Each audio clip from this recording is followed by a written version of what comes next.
এটা স্পষ্ট ভাষা আমি কথা ক'ব বিচাৰিছোঁ যে আমি অসমীয়া নহওঁ দুখীয়া বুলি সান্তনা লৈ থাকিলে নহ'ব। গতিকে আমি দেখিবলৈ পাইছোঁ যে আমাৰ খিলঞ্জীয়া অসমীয়া ডেকা ল'ৰা যিবিলাক নিবনুৱা সকলো ওলাই আহিছে। গতিকে এটা কথা আমি ক'ব বিচাৰিছোঁ যে এই যে যি মাছৰ বিষয়ে আপোনাৰ দিনে নিশা আহি আছে বা আমি দেখিবলৈ পাইছোঁ যে এই মিয়াসকলে এই মিয়াত দালাল ৰূপীসকলে এবাৰ ক'ব তেওঁলোকে যে আমি মাছ উজনি অসমলৈ নপঠিয়াওঁ, এবাৰ অৱশেষত ভৰিত ধৰি প্ৰাৰ্থনা জনাব যে আমি মাছ পঠিয়াম, আমাৰ ভুল হ'ল। আৰে ভাই তহঁতি কি বুলি ভাবিছ উজনি অসমৰ মানুহক? গতিকে আমি এটাই কথা ক'ব বিচাৰিছোঁ যে তহঁতৰ মাছ আমাক নালাগে, এই বৰবী মাছ আমি নাখাওঁ তহঁতৰ।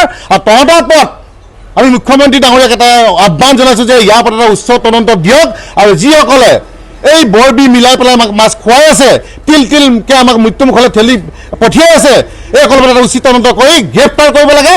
আৰু যিখিনি তাৰ ফিচাৰী আছে, যিখিনি বৰবী দি পেলাই যিবিলাক মাছ তাত ডাঙৰ কৰি আছে, এই ফিচাৰীসমূহ সম্পূৰ্ণৰূপে চিল কৰি দিব লাগে। আৰু এই যিসকলে তাত মীন পালনৰ নামত ধুৰন্ধ মিয়া, এই মিয়া লাজ নাইকিয়া মিয়া। আৰু আমি এটা কথা ক'ব বিচাৰিছোঁ যে আমাৰ ৰাইজক অনুৰোধ জনাইছোঁ যে আপোনালোকে হয়তো নাজানে, আমি গম পোৱা মতে তেওঁলোকে যিখন বলেৰ পিকআপত সেই মাছসমূহ আনে তাতে হাগে বুলি আমি গম পাইছোঁ। গতিকে আমাক এটা কি পদ্ধতিলৈ এই মিয়াসকলে নি আছে আপোনালোকে নিজেই দেখিছে, অসমৰ জনগণে দেখিছে। গতিকে আমি অসমীয়া যুৱ মঞ্চই এটা দাবী জনাইছোঁ যে তহঁতৰ মাছ তহঁতি ভৰিত, যেনেকৈ তহঁতৰ এই ৰেপিছটোৱে পুখুৰীত জাপ মাৰি মৰি গ'ল, তহঁতিও যদি আমি মাছ নাখাওঁ, আমাৰ ইয়ালৈ মাছ ননাৰ কাৰণে যদি তহঁতিও তেনেকৈ জাপ মাৰি পুখুৰীত মৰিবলৈ বিচাৰে মৰি থাক, আমাৰ আপত্তি নাই। কিন্তু আমি তহঁতৰ মাছ গ্ৰহণ নকৰোঁ, তহঁতৰ মাছ নালাগে, চিধা কথা আৰু স্পষ্ট কথা। খিলঞ্জীৰ অস্তিত্বৰ এখন সংগ্ৰামক ডাইভাৰ্ট কৰি পানি এটা মাছৰ কেন্দ্ৰিক কৰি দিয়াটো বৰ এটা দুখৰ বিষয়।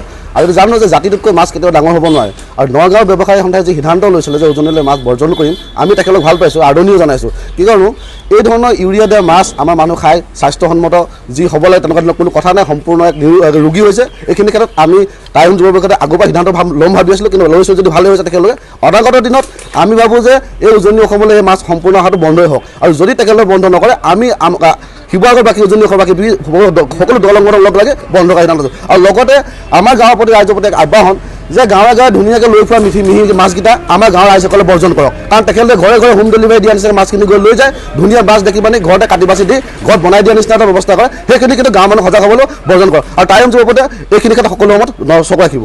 চাওক, এটা অতিকৈ হাস্যকৰ বিষয় যে অসমীয়াৰ জাতীয়তাবাদক আচলতে মিয়াসকলে যিকেইজনে উজনি অসমলৈ মাছ সৰবৰাহ বন্ধ কৰিম বুলি ক'লে, তেওঁলোকে কিন্তু অসমীয়াৰ জাতীয়তাবাদক আচলতে মাছৰ লগত তুলনা কৰিলে।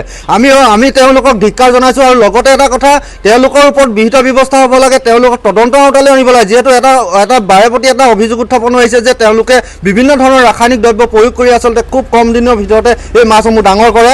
এটা কথা ঠিক যে উজনি অসমত তেওঁলোকে মাছ নপঠিয়ালে ইয়াত কোনো ধৰণৰ অভাৱ নহয়, মাছৰ অভাৱ নহ'ব। যিহেতু এইখন বজাৰৰ পৰা আপোনাৰ নাগালেণ্ডলৈ যে সৰবৰাহ, কিন্তু নগাঁৱৰ মাছ নহয়। আপুনি উজনি অসমৰ যিবোৰ খাল বিল আছে ইয়াত সম্পূৰ্ণৰূপে মাছে উভৈনদী হৈ থাকে।